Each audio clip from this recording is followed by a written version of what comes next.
Hey guys, welcome back to Super Fast English Academy. दोस्तों, इस video के अंदर आज से आपके एग्ज़ाम को देखते हुए ये सीरीज़ कंटिन्यू की जाएगी और आप सबसे निवेदन रहेगा कि जब तक आपका एग्ज़ाम नहीं आता तब तक इस सीरीज़ को जो मैं आपको स्पेशल क्वेश्चंस को खुद टाइप करके आपके सामने प्रस्तुत कर रहा हूँ। ये सब गिने चुने क्वेश्चंस हैं जो मैं ऑफलाइन में पढ़ाता हूँ, तो वो भी जो मेरे पास क्वेश्चंस होते हैं बेसिकली जो अच्छे लेवल के होते हैं वो सब मैं आपको देता रहूँगा। तो हो सकता है रेगुलर बेसिस पर वीडियो आए या फिर एक दो दिन का भी अगर गैप हो जाए तो प्रॉब्लम नहीं लेना आपको। लेकिन ये जो मैं आपको स्पेशल क्वेश्चन जो भी क्वेश्चंस हैं जो नोट करके आपको बताते जा रहा हूँ, हर एक 20 क्वेश्चंस आया करेंगे, इंपॉर्टेंट है, तो इनको आप ज़रूर लगाइएगा। भले ही आप और कुछ भी छोड़ के, लेकिन इसमें आपको 20-25 मिनट की वीडियो होगी तो उसमें आपको ज़रूर हर प्रश्न लगाना है। आप खुद ट्राई करेंगे कि इसका आंसर क्या होगा, उसके बाद मैं आपको बताते जाऊँगा। लेकिन आपको कोई भी वीडियो मिस नहीं करनी है। बस इसी तरह से सीरीज़ कंटिन्यू रहेगी आपके पेपर तक और उसके बाद बंद हो जाएगी। चलिएगा, मैं वीडियो शुरू करता हूँ। अब देखिएगा यहाँ पर अब देखिए यहाँ पर देखिएगा। हाँ, एक और चीज़, अगर आपके जो दोस्त हैं उनको नहीं पता है तो उनको भी इन्फॉर्म कर दीजिएगा कि एयरफोर्स XY के लिए क्रैश कोर्स इस्तेमाल किया गया है और ये सब आपके एग्ज़ाम तक रहेगा और स्पेशल क्वेश्चंस की सीरीज़ राम सर ने चालू की है। तो इस सब का आपको अगर प्यार और सपोर्ट मिलेगा तो ये सीरीज़ काफ़ी टाइम पर और जल्दी में जो भी क्वेश्चंस हैं मेरे पास वो सब आपको प्रोवाइड कर दूंगा। अब देखिए क्वेश्चन है यहाँ पर कि the two man were quarrelling with one another climbing the same watch as their own. जल्दी से बताइएगा कि यहाँ पर क्या हो सकता है। ये आपको पढ़ा और मैं हमेशा आपको बोलता हूँ, सिर्फ मुद्दे की बात याद रखो। कभी भी सेंटेंस में वन, ज़्यादातर क्या हो ना, वन अनदर ईच अदर, अगर ऐसा कुछ दिख रहा है तो आपको ये देखना है कि सब्जेक्ट जो है वो एक दो है या फिर दो से अधिक है। ये सबसे पहली प्रायोरिटी आपकी ये होनी चाहिए। अगर ईच अदर वन अनदर आ रहा है तो समझो यहाँ से गलती बनती है ज़्यादातर। बस यही ध्यान देना है। अब ये देखिएगा द टू मैन, यहाँ पर मात्र दो व्यक्तियों की बात कर रहा है, सिर्फ दो व्यक्तियों की। और मैंने क्या बोला था, जो बीच बचाव होता है वो दो पार्टियों के बीच में होता है। तो ईच मतलब बीच, तो याद रखना जब दो के लिए बात कही जा रही है तो यहाँ पर वन अनदर नहीं आता, यहाँ पर ईच अदर आता है। क्या आता है? ईच अदर आता है, राइट। अगर यहाँ दो से ज़्यादा होता तो वन अनदर आता। वही वन अनदर भी तो दो से ज़्यादा के लिए होता है ना।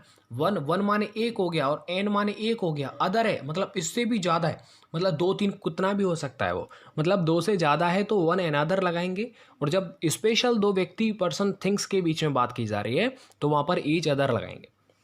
आई होप ये कॉन्सेप्ट आपको एकदम समझ गए होंगे, इसमें गलती आप नहीं करेंगे। चलिएगा आगे बढ़ते हैं, ये सभी का सही होगा। दूसरा क्वेश्चन से आप मुझे स्कोर ज़रूर बताइएगा, भले ही लाइक वाइक छोड़ दो, मत कुछ मत करो ना, बस आप ये बताना कि आपका स्कोर कितना रहा। देखिएगा, everybody knows that Bhutan is the most peaceful of all other countries of the world. ये एनडीए के एग्जाम में सेम पैटर्न यही था, क्वेश्चंस बिल्कुल लैंग्वेज अलग थी लेकिन कॉन्सेप्ट यही था एनडीए के जो पेपर में आया था। अब देखिए, सबसे पहले यहाँ पर एक चीज़ समझिएगा, ये जो तीसरा पार्ट है आपका, ये देखिएगा, of all other countries of the world, ठीक है, ऑफ द वर्ल्ड थोड़ा गैप, ये जो टाइपिंग मिस्टेक है, दा के बाद ये वर्ड अलग है, तो यहाँ पर देखो अदर नहीं आएगा। अदर क्यों नहीं आएगा मैं आपको बता देता। देखो ये इंडिकेटर होते हैं, जैसे कभी भी अगर द मोस्ट जो पीसफुल लिख रहा है ना भैया, ये एडजेक्टिव इन सुपरलेटिव डिग्री की बात कर रहा है। और जब भी कभी सुपरलेटिव डिग्री एडजेक्टिव के बाद अगर कभी भी ना ऑल के बाद अगर अदर का इस्तेमाल किया जाए, समझो वो गलत है। मतलब आपको ये याद रख लेना है, सीधे सीधे बोलता हूँ मैं आपको कि द मोस्ट पीसफुल ऑफ है ना, और उसके बाद ऑल का इस्तेमाल किया जा रहा है, तो ऑल के बाद अदर का इस्तेमाल नहीं करते, अदर को हटाना पड़ेगा। दूसरी बात, यदि आप ये समझ लो कि ऑल के बाद काउंटेबल प्लूरल नाउन का प्रयोग किया गया हो तो ऑल के बाद दा का प्रयोग किया जाता है, राइट। तो जैसे everybody knows that Bhutan is the most peaceful of all the countries of the world. तो आपको बस ये याद रखना है फिलहाल के लिए कि द मोस्ट पीसफुल, इस तरह से अगर सुपरलेटिव कभी डिग्री में बात की जा रही हो तो ऑफ ऑल आएगा और ऑल के बाद अदर नहीं आएगा। चलिएगा, तो गलती किस पार्ट में हो जाएगा? तीसरे पार्ट में गलती हो जाएगा। आगे देखिएगा, आगे देखिए, the higher you climb the more difficult it to breathe, यानी जितना आप ऊपर जो चढ़ेंगे उतना आपको सांस लेने में क्या होगी? परेशानी होगी। अब ये सेंटेंस है तीसरा और आपको बताना है कि यहाँ पर क्या आ जाएगा इस खाली जगह में। जल्दी से बताइएगा। देखो ये एकदम सरल है। ये देखो, ये प्रेजेंट में बात कही जा रही है ना, प्रेजेंट इंडेफिनिट में, तो ये भी प्रेजेंट इंडेफिनिट में होगा। ये देखिए, जब ये प्लूरल है तो प्लूरल वर्ब आया था, जब इट जो है वो सिंगुलर है तो यहाँ पर सिंगुलर वर्ब आएगा। तो सिंगुलर वर्ब कौन सी है बताओ? प्रेजेंट इंडेफिनिट की, जिसमें एस और ई एस लगता है, इसीलिए यहाँ पर बिकम्स आ जाएगा और आपका दूसरा वाला ऑप्शन जो वो एकदम सही हो जाएगा। समझ में बात आ रहा है कि नहीं आ रहा? मतलब क्या होता है कि जितना ज़्यादा उतना, ऐसा कुछ इसका मीनिंग होता है। तो बस यही चीज़ आपको याद रखनी है कि बिकम्स का यूज़ होगा। आपको पता है ना, सिंपल प्रेजेंट देख रखा है, तो the higher you climb the more difficult it becomes to breathe. जितना तुम ऊंचा जाओगे सांस लेने में उतनी ही मुश्किल हो जाएगा। तो ये सब चीज़ है। अब देखिएगा, तीसरा सही किया होगा आपने। एक और चीज़ देखिएगा, आप ये समझ पा रहे होंगे कि दोनों सेंटेंसों की जो शुरुआत हो रही है वो देखो कंपैरेटिव डिग्री से हो रही है। किससे हो रही है बताओ? कंपैरेटिव डिग्री से हो रही है। और देखो, कंपैरेटिव डिग्री से पहले दा का इस्तेमाल किया जा रहा है। आपने पढ़ा होगा कि कंपैरेटिव से पहले दा नहीं, सुपरलेटिव से पहले दा लगाते हैं। लेकिन आप याद रखें कि जब दोनों दो सेंटेंस हों और दोनों की शुरुआत यदि कंपैरेटिव डिग्री से हो रही है तो उन कंपैरेटिव डिग्री से पहले आपको दा लगाना ही लगाना है। ये स्पेशल रूल है, याद कर लीजिएगा। आगे देखिएगा, Neha has been crying morning, मतलब Neha has been crying morning, मतलब नेहा जो है वो सुबह से क्राई कर रही है, रो रही है, चिल्ला रही है। तो ऐसे में क्या आएगा? तो देखो, मॉर्निंग है, ये कोई डिजिट नहीं है, और जब डिजिट नहीं होता तो वहां पर फॉर नहीं, वहां पर सिंस का इस्तेमाल किया जाता है। क्या लगाते हैं? सिंस लगाते हैं। कीवर्ड है, पॉइंट ऑफ टाइम है, और जब भी कभी पॉइंट ऑफ टाइम हो तो उससे पहले सिंस का यूज होगा। Neha has been crying since morning, Neha सुबह से रोती चली आ रही थी। ठीक है, ये चीज आपको समझ लेना है। आगे देखिए, अब आपको एक चीज और मैं बता दूं, ये जो लिखे हुए हैं जैसे ओप्यूलेंट है, मोरोज है, तो अब देखो ये जितने भी क्वेश्चंस लिखे हैं इनको आपको पहचान, यानी कि आपको सिनोनियम आपको बताना है। क्या बताना है आपको? ये सिनोनियम आपको बताना है। तो सिनोनियम बताना है, चलो बताएंगे। देखिएगा, ओप्यूलेंट है ना, और ओप्यूलेंट का मतलब क्या होता है? एक तरह से रिच होता है, मतलब पैसे वाला होता है ना। ओप्यूलेंट मतलब रिच हो जाएगा, राइट। बाकी जो देखो, ओप्यूलेंट का मतलब होता है धनी, जो रिच है, वेल्दी है, एफ्लुएंट है। और इसका उल्टा क्या हो जाएगा? राइट ना, इसका उल्टा हो जाएगा, जैसे फेक होता है, नकली होता है, जाली होता है ना। फेक के सिनोनियम होते हैं फॉल्स, काउंटरफीट, है ना, फॉर्ज्ड। एक और होता है, इसमें लिख रहा है ग्लूमी। ग्लूमी का मतलब क्या होता है? देखो, ग्लूमी का मतलब होता है हताशा, अंधकार जो होता है ना उसे ग्लूमी बोलते हैं। जैसे डार्क है, डिम है, डिप्रेसिंग है, ये ग्लूमी होता है। रिच माने वही धनी। अच्छा, रिच के भी जैसे अगर मैं सिनोनियम की बात करता हूँ तो वेल ऑफ होता है, वेल्दी होता है, ऑप्यूलेंट होता है। एक इसमें सेल्फिश, सेल्फिश का सिनोनियम बता देता हूँ, मतलब स्वार्थी, सेल्फ सेंटर्ड बोल सकते हैं, सेल्फ सीकिंग बोल सकते हैं, और ईगोटिस्ट। ठीक, इस तरह से ये 2-3 हैं जिन्हें आपको थोड़ा थोड़ा याद कर लेना है। बाकी याद आता जाएगा तो बताता रहूँगा। आगे देखो, मोरूज। मोरूज का मतलब क्या होता है? ये भी आपको सिनोनियम बताना है। मतलब एक तरह से ग्लोमी को बोलते हैं। किसको बोलते हैं? ग्लोमी। और ग्लूमी का मैंने अभी अभी जस्ट आपको बताया था कि जो ग्लूमी होता है, ग्लूमी का मतलब होता है हताशा। क्या होता है ग्लूमी का मतलब? हताशा। अभी जस्ट ऊपर बताया था। मतलब उसको क्या बोल सकते हैं? मोरोज बोल सकते हैं, डिप्रेस्ड बोल सकते हैं, अनहैप्पी बोल सकते हैं। तो ग्लूमी और इसका सेम क्या हो जाएगा बताओ? मोरोज हो जाएगा। क्या हो जाएगा? मोरोज का ग्लूमी हो जाएगा। ये दोनों एक दूसरे के सिनोनियम हो जाएंगे। एक है इसमें फ्लैटर। फ्लैटर का मतलब होता है चापलूसी करना, खुशामद करना। जैसे काजोल है, काजोल ऐसे समझो काजल है और एक्ट्रेस है, तो उसकी हर कोई जो है फ्लैटर करेगा, चापलूसी करेगा एक्टर बनने के लिए। एक है कॉम्प्लीमेंट भी बोल सकते हैं, प्रेज भी बोल सकते हैं, राइट।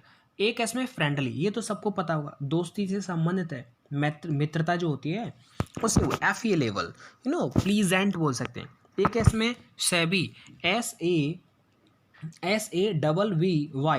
सैबी, सैबी का मतलब होता है एक तरह से जानकार, जो कॉन्फिडेंस होता है, कॉन्फिडेंस सेंस रखता है, वेल नोन होता है। इस तरह से चलेगा। आगे बढ़ जाते हैं। ये आपको अब अपोजिट बताना है। देखो, अर्क है, IRK, अर्क। इसका वो उल्टा बताना है भैया। तो इसका उल्टा क्या हो जाएगा? इसका उल्टा हो जाएगा, इसका उल्टा क्या हो जाएगा? एक बार मैं चेक कर लेता हूँ, वैसे प्लीज होना चाहिए, चेक कर। तो देखो, अर्क का मतलब होता है किसी को गुस्सा दिलाना। क्या होता है कि इसका मतलब किसी को गुस्सा दिलाना। तो इसका उल्टा क्या हो जाएगा बताओ? इसका जो है ना, ये अपोजिट बताना है। तो अपोजिट में क्या हो जाएगा कि इसमें हो जाएगा प्लीज। क्या हो जाएगा बताओ? प्लीज हो जाएगा। तो प्लीज हो जाएगा। अर्क का मतलब होता है गुस्सा दिलाना, और प्लीज का मतलब होता है हैप्पी कर देना किसी को, राइट। एक है इरिटेट, इरिटेट का भी मतलब वही गुस्सा दिलाना, डिस्करेज का भी मतलब वही किसी को डिस्करेज कर देना, हतोत्साहित कर देना, राइट। अट्रैक्ट का मतलब एक दूसरे के प्रति नो चार्म होता है, इंट्रैक्ट होता है, वो होता है। तो फिलहाल में इसका अर्थ क्या हो जाएगा, प्लीज हो जाएगा। आगे देखिएगा, आगे है ग्रोटेस्क्यू। तो ग्रोटेस्क्यू एक नया वर्ड हो सकता है आप सबके लिए। ग्रोटेस्क्यू इसका मतलब होता है एक तरह से विचित्र, एकदम क्या बोल सकते हैं उसे, एकदम से अगली टाइप का है ना, भद्दा। इसका उल्टा क्या हो जाएगा, प्लेन हो जाएगा। क्या हो जाएगा इसका उल्टा, जो है प्लेन हो जाएगा, मतलब तीसरा वाला। अच्छा, एक दो को इसमें फ्री है। फ्री का मतलब वही अनबाउंडेड जो बाउंडेड नहीं हो, बाउंडलेस जो एकदम बंधा नहीं हो, राइट। एक जो लिबर्टी होता है वो भी हो सकता है। ऑड में आने क्या होता है, ऑड माने विचित्र, असाधारण, राइट। स्ट्रेंज होता है, अनयूजुअल होता है, एबनॉर्मल होता है। मैं आपको इसलिए बता रहा हूँ ताकि आप इन्हें रिवाइज आपको होता रहे। प्लेन का मतलब क्या होता है, सिंपल, बेसिक, राइट, इस तरह से होता है। एक है इसमें क्वीर, QUEER, और क्वीर का मतलब क्या होता है, सरप्राइजिंग, फनी या फिर एस्टोनिशिंग। ठीक है, ये आपके हो जाएंगे। अब चलिएगा आगे बढ़ जाते हैं। आगे देखिएगा, ये सेंटेंस है, वन वर्ड है, the keep the ball from the door. To keep the ball from the door, इसका देखिएगा, यही आपको सेम बताना है। इसका मतलब होता है किसी तरह से गुजारा करना, मतलब अवॉइड स्टारवेशन, राइट। ये हो जाएगा इसका ए वाला। अब रही बात अलग एग्जाम्पल्स की, तो वो मैं आपको बता देता हूँ। देखिएगा, द फार्मर्स, जैसे सपोज करिएगा हमारे देश के जो किसान है ना, वो किसी तरह से अपना गुजारा कर रहे हैं, तो वही होता है avoid starvation, right, to keep the wolf from the door. आगे देखिएगा, आगे है टीथिंग प्रॉब्लम्स। क्या होता है, टीथिंग प्रॉब्लम्स। और टीथिंग प्रॉब्लम्स का मतलब क्या होता है, मतलब किसी काम को करने में शुरुआत की जो कठिनाई होती हैं उन्हीं को बोलते हैं, मतलब problem at the start of a new project, that is called teething problem. तो इसका मतलब क्या हो जाएगा, राइट आंसर हो जाएगा आपका दूसरा वाला बोल सकता हूँ वैसे, ठीक है। आगे देखिएगा, ये आपने सही किए होंगे, नहीं भी किए तो कोई बात नहीं, हो जाएंगे, धीरे धीरे करेंगे तो सभी क्वेश्चंस हो जाएंगे। आगे देखिएगा, आगे ये आपको बताना है, she did not like to have coffee nor I did. अब ये जो सेंटेंस आपके सामने लिखा हुआ है, यानी कि नॉर आई डिड, क्या ये सेंटेंस सही लिखा है? देखो मैं आपको बता दूं, यहाँ पर नॉर डिड आई आना चाहिए, न कि नॉर आई डिड। इसका नेगेटिव आप बनाएंगे तो नॉर आई डिड नहीं होता, नॉर डिड आई होता है। क्योंकि जब दो नेगेटिव सेंटेंस होते हैं तो नॉट और नॉर से अगर उनको जोड़ना होता है तो नॉर के बाद आने वाला जो रूल ऑफ इन्वर्जन होता है ना, वो मैं आपको बताता हूँ। तो याद रखना हमेशा, रूल ऑफ इन्वर्जन ये कहता है कि दोनों नेगेटिव है और लास्ट में आप नॉर का इस्तेमाल कर रहे हैं, तो नॉर के बाद हेल्पिंग वर्ब और फिर सब्जेक्ट आता है। तो इस तरह से मैंने बोला नॉर डिड आई। आगे देखिए, the Taj Mahal is a worth seeing monument in Agra. अब आपको ये बताना है, अ वर्थ सीइंग मॉन्यूमेंट, इसकी जगह पर और आप क्या क्या मतलब कोई इंप्रूवमेंट कर सकते हैं क्या? अच्छा देखिए, मैं आपको बताऊं, यहाँ पर एक कर सकते हैं, जो ये ग्रामेटिकली थोड़ा सा मुझे जो है एरर दिख रहा है, आप भी देख लीजिएगा। यहाँ पर देखिए, अ वर्थ सीइंग मॉन्यूमेंट नहीं होना चाहिए, यहाँ पर ये होना चाहिए क्या कि अ मॉन्यूमेंट, मॉन्यूमेंट को तो गिनाया जा सकता है ना, तो ऐसे समझो, अ मॉन्यूमेंट वर्थ सीइंग, ये यहाँ पर होना चाहिए। तो ये क्या हो जाएगा, अ मॉन्यूमेंट वर्थ सीइंग, मतलब यहाँ पर दूसरा वाला होना चाहिए। इस जगह पर आप इम्प्रूवमेंट करना पड़ेगा, क्योंकि देखो वर्थ सीइंग ना ये अलग है, वर्थ सीइंग एक नाउन बन गया, मॉन्यूमेंट यहाँ पर एक एडजेक्टिव बन गया। तो एडजेक्टिव से पहले एन लगाते हैं, जैसे अ गुड बॉय होता ना, वैसे ही है। आगे देखिए 13वां, आगे देखिएगा, that which can not be corrected, जिसे आप सही नहीं कर सकते, उसको क्या बोल सकते हैं बताओ, इनकॉरिजिबल। ये तो सबको याद होगा, है ना, इनकॉरिजिबल बोलते हैं। बाकी रिमेनिंग देखिएगा, एक इसमें इमोलेशन, इमोलेशन का मतलब क्या होता है, to kill yourself unusually by burning, मतलब वही आग वाग जला लेते हैं खुद व्यक्ति मर जाता है। एक इसमें इनएलिजिबल, इनएलिजिबल का मतलब नॉट अलाउड टू डू और हैव समथिंग, मतलब दैट इज कॉल्ड असक्षम बोल सकते हैं उसे। चलिएगा आगे बढ़ जाइएगा, person who is blamed for the wrong doing of others, मतलब क्या होता है, पर्सन हु इज, एक व्यक्ति इसके ऊपर ब्लेम किया जा रहा है, दूसरों के लिए कुछ गलत कर रहे हो आप, तो मतलब वो क्या हो जाएगा कि वही बलि का बकरा बना देना, स्केप गोट होता है, मतलब इसका क्या होता है, स्केप गोट होता है। आगे बढ़ जाइएगा, आगे एक और इसमें देखो कैप्टर, एक और बताता हूँ, कैप्टर भी अच्छा वर्ड है। कैप्टर का मतलब क्या होता है कि जो जो जो किसी व्यक्ति या फिर जंतु को पकड़ लेता है ना भैया, और उसे छोड़ने से इनकार कर देता, मतलब जैसे हम लोग कैप्चर कर लिया, तो captor person, a person who has captured a person और animal and refuse to release them. मतलब आपने, जैसे सपोज करो कोई डॉगी है और वो आपने अपने घर में पाल रहे हैं आप उसे, अब सामने वाले लेने आया, उससे आप मना कर दिया, तो वो कैप्टर हो गया। आगे देखिएगा, आगे है इसमें, अब आपको इनकरेक्ट बताना है इनमें से, मतलब गलत स्पेलिंग कौन सी है। जल्दी से पढ़िएगा, जितना आप पढ़ रहे हैं बहुत अच्छी बात है, लेकिन आप गलत मत करिएगा। देखो इसमें जो इनकरेक्ट स्पेलिंग है वो है नीस की स्पेलिंग है, और आपको मैं बता दूं, इसमें याद रखिएगा नीस की स्पेलिंग में क्या होता है, NIECE, तो ECE, ये आप याद रखना एक साथ क्या आता है, राइट। ये जो स्पेलिंग है ना भाई, वो ये होता है NIECE, ये इसकी स्पेलिंग है, मतलब वही भतीजी।